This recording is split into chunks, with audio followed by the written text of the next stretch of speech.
안녕하세요. 저는 유치원생인 연년생 아들 하나, 딸 하나를 키우며 행복하게 살아가고 있는 40대 남자입니다. 사는 형편도 나쁘지 않고 저나 아내나 아이들에게 부족함 없이 잘 해주며 살려고 노력합니다. 그런데 한 번은 딸아이가 묻더라고요. 왜 우리는 할머니, 할아버지가 없느냐고요. 딸아이의 말처럼 저나 아내나 부모님이 없는 처지입니다. 저는 학창시절에 부모님 두 분 다 돌아가셔서 안 계신 거고 아내의 경우에는 부모님과 의절을 했거든요. 아이들이 태어나기 전에 의절을 했기에 장모님, 장인어른을 포함한 처가 식구들은 저희 아이들을 본 적이 없습니다. 저야 부모님이 아예 돌아가셔서 보고 싶어도 볼 수 없는 처지지만 아내는 그런 게 아니다 보니 한 번씩 신경이 쓰이더라고요. 그래서 아내에게 부모님이나 동생들 생각 안 나느냐, 이제 시간도 많이 지났고 혼자라도 찾아뵈도 되지 않느냐 한 적도 몇 번 있었지만 오히려 아내가 더 만날 의사가 없는 것 같습니다. 왜 아내가 멀쩡히 살아계신 장모님, 장인어른 그리고 동생들까지 안 보고 살게 되었는지 그 사연에 대해 말해볼까 합니다. 3남매 중 장녀였던 아내는 고생을 굉장히 많이 하며 커왔다고 합니다. 가정 형편도 어려운 데다 부모님도 일을 잘 안 하셨다고 해요. 아버지가 원래 하시던 가게가 있었는데 가게를 접고 나서부터는 제대로 일을 안 하셨고 정기적인 수입이 없었다고 합니다. 그래서 굉장히 어렵게 컸다고 했어요. 아내는 고등학교를 졸업하자마자 일을 시작했다고 했습니다. 꿈도 있고 공부해보고 싶은 전공도 있었지만 부모님과 동생들을 건사해야 되다 보니 대학 진학이고 뭐고 다 포기하고 바로 일을 시작했다고 합니다. 아내의 부모님은 첫째 딸인 아내를 거의 돈 벌어오는 기계로 취급했다고 해요. 무슨 일을 하든 돈만 잘 벌어오면 된다는 주의였다고 합니다. 아내는 친구들이 대학 가서 공부하고 미팅하고 술 마시며 놀 때 쉬는 날 하루 없이 일을 했다고 했습니다. 식품 공장에서 사무직 격리를 했는데 주말에는 쌀국수집에서 서빙도 했다고 해요. 하루도 빠짐없이 일만 한 거였죠. 주변에서는 아내한테 독하다고 돈 엄청 벌었겠다는 소리도 많이 했다는데 실상은 전혀 아니었다고 했습니다. 밑빠진 독에 물 붓기나 다름없었다고요. 집에서 돈 벌어오는 사람이라고는 아내밖에 없다 보니 죽어라 일을 해도 아내의 수중에는 늘 돈이 없어서 옷 한 벌 사는 것도 며칠을 고민해야 했대요. 아내가 힘들게 버는 돈은 모조리 집의 생활비와 동생들 용돈으로 나갔다고 했습니다. 동생들이라도 철이 들었으면 다행인데 여동생은 일한다고 하면서 계속 집에서 놀고 먹었다고 하더라고요. 그리고 부모님이 그 와중에 남동생은 아들이니까 대학 보내야 된다고 해서 비싼 등록금까지 아내가 대가면서 이름도 잘 모르는 대학을 억지로 보내놨는데 맨날 친구들이랑 몰려다니며 놀기나 하지 공부도 안 하고 취업 준비도 안 하고 그렇게 청춘 바쳐 일만 하면서 아내는 내 인생은 뭔가 우울한 생각도 참 많이 들었대요. 부모님에게 따져도 봤지만 그럴 때마다 부모님은 네가 장녀고 동생들을 건사해야 되지 않느냐. 장녀들은 다 그렇다. 부모며 가족이며 다 저버리고 너 혼자 잘 먹고 잘 살면 안 된다 등등의 이야기로 아내를 올가매셨다고 했습니다. 아내도 그냥 이게 팔자련이 생각하고 다 포기하고 죽어라 일만 했대요. 그러던 와중 소개로 저를 만난 거였습니다. 저는 그때 다니던 회사를 그만두고 제 사업을 시작하고 있었는데 그때 당시 사업은 그렇게 잘 되지 않았어요. 완전 망한 정도도 아니었고 그냥 저냥 현상 유지만 하는 정도였죠. 그러던 와중에 친구가 저한테 소개팅을 시켜줬습니다. 자기 회사 거래처 격리 직원인데 예쁘고 착한 데다 똑부러진다고 저랑 잘 어울릴 것 같다고 하면서요. 그렇게 친구의 소개로 만나게 되었는데 저는 첫눈에 아내에게 반했습니다. 아내는 친구의 말대로 정말 예쁘고 마음씨도 고운 것 같았거든요. 아내도 제가 남자답고 씩씩해 보여서 마음에 들었다고 했고요. 그렇게 서로에게 호감이 가득했던 저희는 잘 만나왔고 1년 정도 지났을 무렵 결혼 이야기도 하게 되었죠. 하지만 아내는 제가 청혼을 했을 때 바로 승낙을 했던 건 아닙니다. 자기 가족 얘기를 하면서 사실 자기는 모아둔 돈도 없고 결혼하고서도 가족들을 외면할 수가 없는 처지라고 했거든요. 저는 괜찮다고 당신의 가족이면 내 가족이나 다름없다고 했습니다. 그때 당시 그 말은 진심이기도 했고요. 그렇게 결혼 승낙을 위해 처가 식구들을 처음 만났는데 참 이상하게도 처가 식구들은 제가 부모님이 안 계신 고아라고 하니 오히려 반색을 하며 반기시는 겁니다. 얼마나 외로웠느냐, 우리가 자네의 부모와 가족이 되어주겠다 하시면서요. 그때는 그 말씀이 너무 고마웠죠. 제가 부모님이 안 계신 입장이다 보니 싫어하시거나 반대하실 수도 있는 건데 오히려 환대해 주셨으니까요. 하지만 나중에 보니 그건 다 시커먼 꿍꿍이에 불과했습니다. 제가 오히려 부모도 없고 가족도 없다 보니 이용해 먹기 쉽다고 생각하셨던 것 같습니다. 왜냐면 결혼하고 나서는 아내뿐만 아니라 저까지도 자기들의 희생양을 만들려고 했거든요.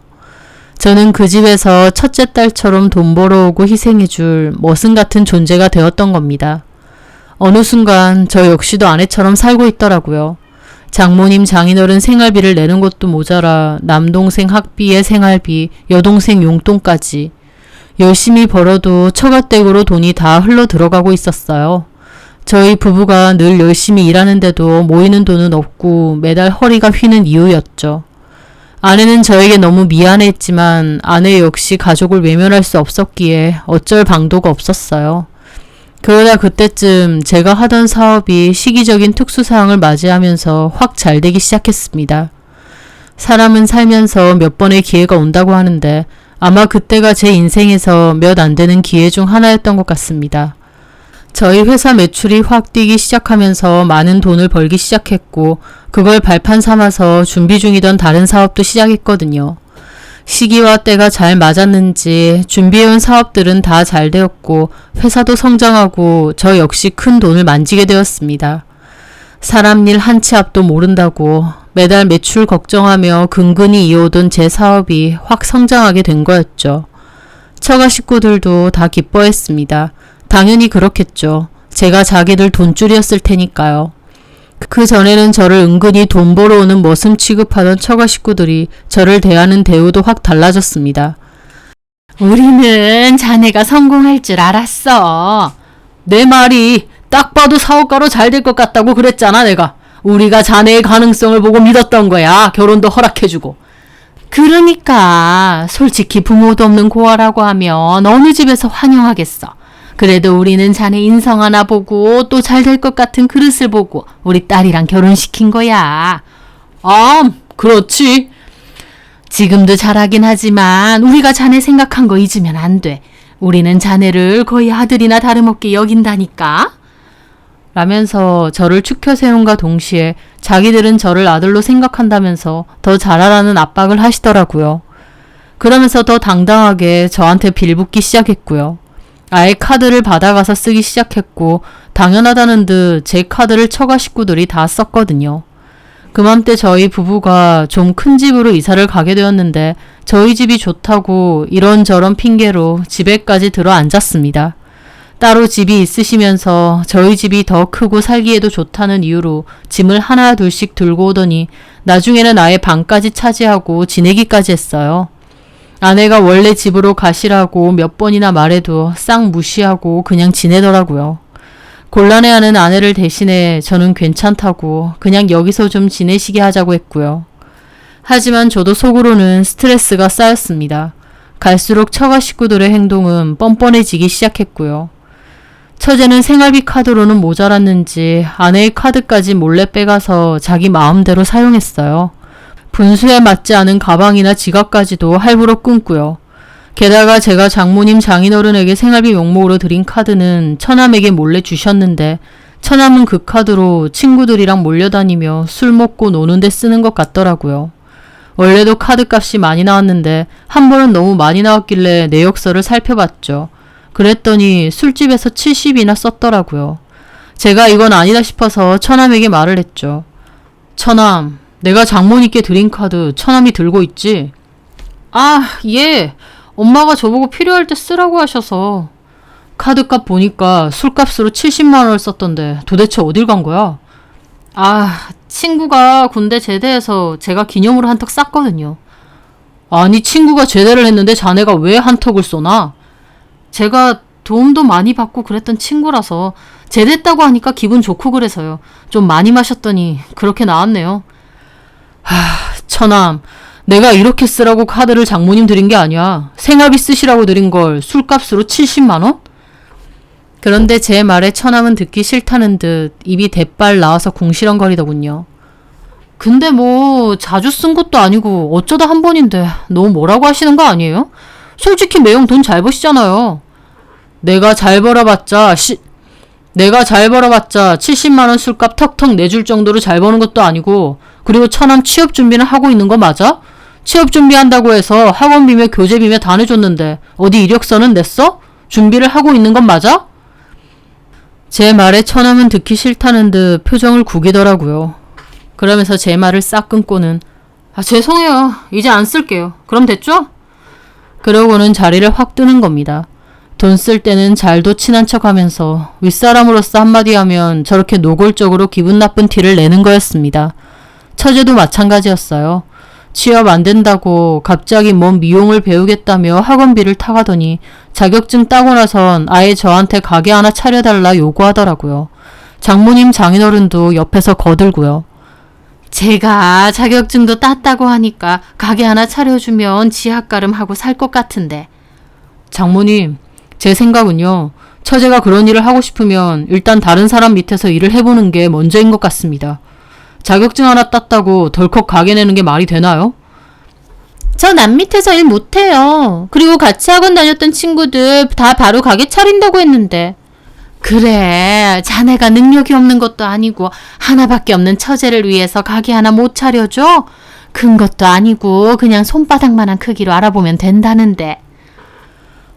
장모님, 크기가 중요한 게 아니라 학원에서만 배웠지 제대로 일을 해본 적도 없는데 덜컥 자기 가게 차린다고 뭐가 되나요? 말아먹기 딱 좋죠. 해주기 싫으면 관둬. 얘도 용돈 받고 그러기 미안하니까 뭐라도 해보려고 그러는 건데 참 야박하게 구네. 돈이 없는 것도 아니면서.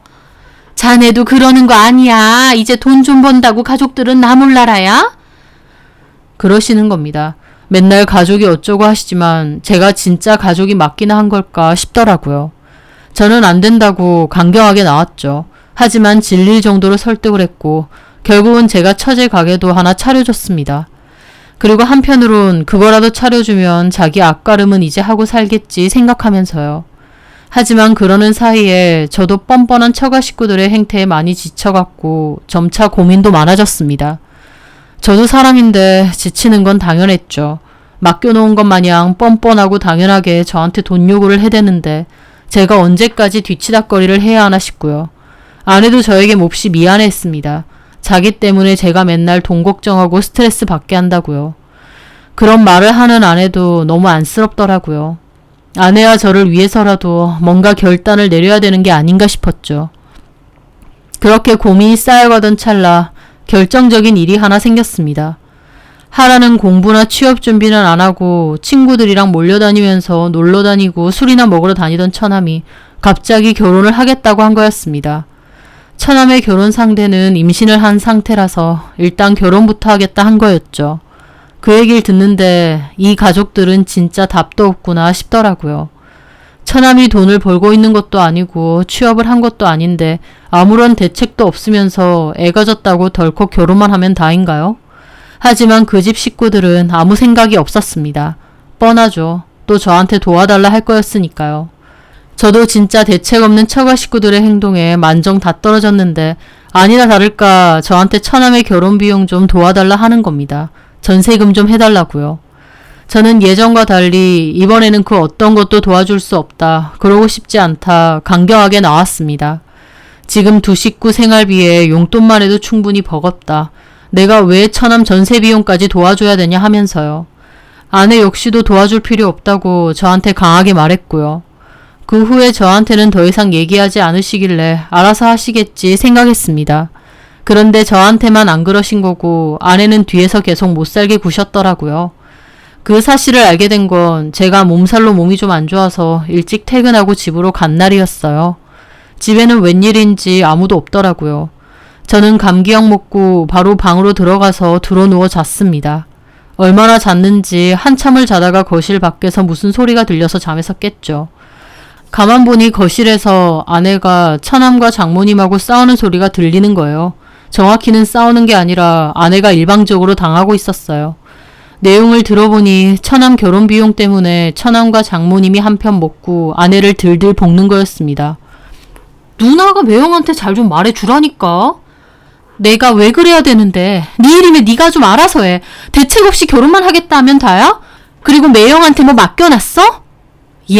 너 그러는 거 아니지. 누나가 되나서. 동생이 결혼한다는데 도와주지는 못할 망정. 엄마도 정신 좀 차리세요. 얘가 지금 직업이 있길래 뭐가 있는데 결혼이에요. 결혼이 무슨 애 장난이야? 그리고 정하고 싶으면 지가 알아서 하지. 나랑 강서방이 언제까지 도와주고 뒤치다꺼리 해야 되냐고요. 나는 둘째치고 강서방은 무슨 죄야. 결혼 잘못해서 처가 식구들 다 건사하고 이제는 처남 결혼 비용까지? 그러자 장모님이 소리까지 빽 지르시더라고요. 야, 너 말 그따위로 하면 안 되지. 건사는 무슨 건사야. 부모도 없는 처내 고아를 우리가 가족으로 받아들여준 건데 오히려 고맙게 생각할 일이지. 너만 잘 먹고 잘 살려고 하면 그만이야? 가족은 나 몰라라 하고? 뭐 얼마나 대단한 가족이라고 받아들여주고 말고 할 게 있어. 허구한 내 강서방한테 돈이나 타낼 생각밖에 더 해? 네가 진짜 강서방 보기 민망하고 창피해. 뭐가 어째? 이게 진짜 돈 좀 생겼다고 눈에 뵈는 게 없어. 가족이고 뭐고 눈에 안 보여? 도대체 뭐 언제까지 우리 등에 빨대 꽂을 건데? 그 순간 짝 하고 뺨 맞는 소리까지 들리는 겁니다. 저도 잠결이었지만 아내가 맞았다는 생각이 들었고 너무 놀라 몸이 뻣뻣하게 굳더군요. 빨대를 꽂아? 이게 말이면 단줄하나? 이 나이까지 키워주고 결혼까지 시켜줬더니 강서방도 마찬가지야. 이제 돈 좀 번다고 장인 장모는 발톱에 낀 때로 보여? 부모도 없는 거 가족으로 받아들여줬더니 그깟 돈 좀 번다고 눈에 뵈는 게 없어? 그러자 아내도 절규하듯 소리 지르더라고요. 왜 때려? 제발 작작 좀 하세요. 진짜 나 이혼시키고 싶어서 이러는 거예요? 이혼은 무슨 이혼? 강서방이 이혼하자고 하니? 나 같아도 이런 처가 식구들 있으면 못 배겨. 돈 좀 벌었다고 가족들 나 몰라라 하면 지가 사람이야? 짐승 새끼지. 우리는 지를 아들로 대했는데. 저도 결국 입을 박차고 밖으로 나갔습니다. 출근한 줄 알았던 제가 방에서 갑자기 나오니 장모님도 처남도 아내도 모두 놀라더라고요. 언제부터 거기 있었어? 몸이 안 좋아서 일찍 와서 자고 있었어. 보니까 아내도 장모님한테 맞아서 볼이 벌겋더라고요. 그거 보는데 저도 속에서 우라가 치밀고 간신히 올라오는 화를 억누르며 말했습니다. 장모님, 이 사람한테 손까지 댔습니까? 부모한테 하도 건방진 소리를 해대길래 그랬네. 내가 내 자식 때린 건데 자네가 왜 도끼 눈을 뜨나? 어머님 딸이기도 하지만 제 아내기도 합니다. 제 안사랑 건들면 저도 못 참고요. 못 참으면 어쩔 건데? 저도 여태까진 참았는데 참 너무하신 것 같네요. 이 사람이고 저고 그저 돈줄로밖에 안 보이시죠? 저는 둘째치고 이 사람은 자식인데도 왜 그렇게까지 하십니까? 우리가 뭐 어쨌다고. 저도 사람입니다. 대놓고 저 돈줄 취급, 머슴 취급하는데 참는데 한계가 있어요.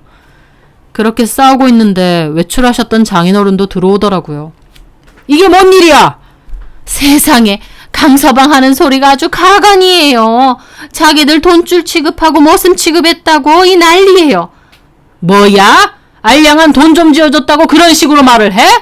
그러니까요. 우리는 부모도 없는 지를 아들로 생각하고 부모처럼 품어줬는데. 그 말에 저 헛웃음이 절로 나더라고요. 아들요? 저를 진짜 아들로 생각하셨어요? 그래. 우리는 자네 아들처럼 생각했어. 아, 그러셨구나. 저는 몰랐네요. 좋습니다. 그럼 저 아들 할게요. 그러면 저도 아들이니까 저도 집안채 해주세요. 뭐야? 아들이라면서요. 장모님 장인어른 진짜 아들한테 집 해주려고 이러시는 거 아닙니까? 저부터 해주세요. 그럼 저도 아들 노릇 할 테니까. 제 말에 장모님 장인어른 황당해하면서 혀를 차시더라고요. 지금 장난치나? 아니요, 진심입니다. 말만 아들이라고 하는데 제가 보기엔 전혀 아니라서요. 돈 못 벌면 바로 팽할 것 같은데 저한테 아들이라고 하시니 너무 웃겨서요. 그리고 저희 부모님 일찍 돌아가셨지만 장모님 장인어른 같은 분들 아니었거든요. 이 사람 부모님이시니까 저도 참고 참았는데 이제는 더 이상 못하겠습니다. 저는 그 자리에서 아내에게 말했습니다.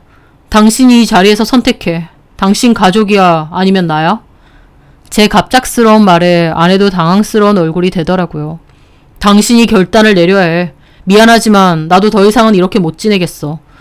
나한테는 피 한 방울 안 섞인 사람들이지만 그래도 당신한텐 가족들이니까 당신이 원하는 대로 해. 가족들 선택할 거면 나랑은 끝이야. 나를 선택하면 가족들하고는 이제 끝이고. 제 말에 장모님 장인어른 노발대발 하셨습니다. 지금 뭐 하는 짓이야? 내 딸한테 부모를 줘버리라 그러는 거야? 이 사람 선택입니다. 그리고 이 사람한테도 딸이라고 하면서 여태까지 죽어라 고생만 시키셨잖아요. 뭐가 어째? 강서방 왜 이러나? 부모 자식 간의 천륜을 끊으라 마라 하는 게 어딨어? 저는 더 이상 대꾸하지 않고 아내의 대답을 기다렸습니다.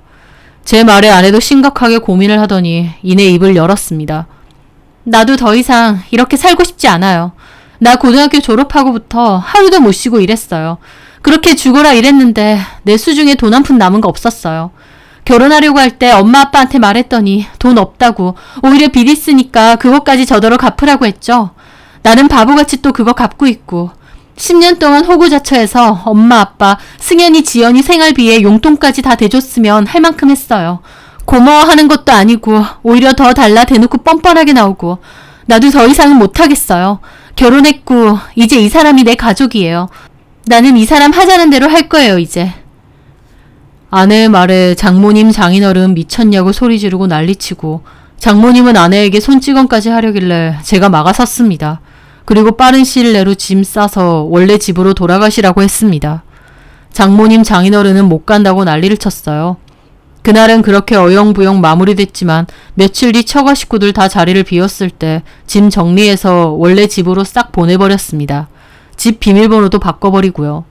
저희 집으로 왔다가 비번 바뀌고 문도 안 열어주니 문 열어달라 앞에서 난리쳤는데 안 가면 경찰 신고할 거라고 했습니다.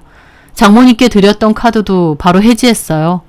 장모님 장인어른 처제 처남 할 것 없이 불이 나게 전화를 해댔습니다. 우리 보고 굶어 죽으라고 하는 거냐면서요. 가족 모두 사지 멀쩡하고 자식도 둘이나 있으시면서 왜 저희한테만 그러는 건지 이해가 안 되더라고요. 하지만 아내도 마음을 굳게 먹었는지 둘째 지연이 가게 차려줬으니 당장 생활비 없을 것도 아니고 또 승현이도 이제 대학 졸업했으니까 어디라도 취업해서 부모님 건사하고 살게끔 하라고 더 이상 우리한테 바라지 말라고 했습니다. 장모님은 아내에게 온갖 저주의 말을 다 퍼부었는데 아내도 독한 마음 먹고 다 차단했어요. 그 과정이 쉬운 건 아니었고 아내도 남몰래 눈물도 많이 흘렸지만 한 번은 해야 될 일이라고 생각했습니다.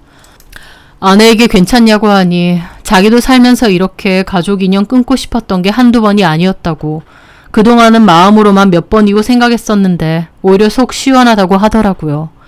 아내도 그동안의 스트레스와 마음의 짐이 너무 컸던 것 같았습니다.